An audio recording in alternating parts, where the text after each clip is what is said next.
Hi, my name is Greg Roller. I've been a mortgage loan officer with Elevations Credit Union in Colorado for over 2 decades. In that time, my team and I have helped thousands of borrowers close over $1 billion in loans. We thought it'd be helpful if we put together a series of videos of commonly asked questions we get from our borrowers. I hope you find these helpful, and if you'd like to work with us, please feel free to reach out.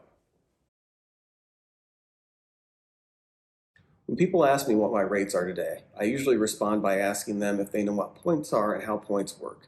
Most people don't, and that's okay. A point is essentially a financial unit of measurement. 1 point is equal to 1% of the loan amount. A half a point would be equal to 1/2 of 1% of the loan amount. Points can be used to determine other fees, but in this video, we're going to discuss points in determining interest rates. Here's an example. A $400,000 loan, if the rate's 8% with no points, the principal and interest would be $2,935. If you paid 1 point, $4,000, to buy the interest rate down to 7.625, the principal and interest would be $2,831, saving you $104 a month. Sounds great, right? First, you have to recover the $4,000 that you paid to buy the rate down at $104 a month.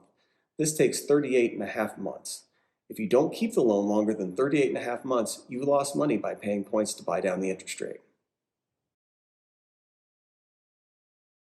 When rates are low, it may or may not make sense to buy points to reduce the interest rate. Keeping in mind, you're probably not going to keep this loan for 30 years. Most people move every 5 to 7 years. Remember, it takes you 38 and a half months in this scenario to break even. When rates are high and predicted to go low, it really doesn't make sense to buy points.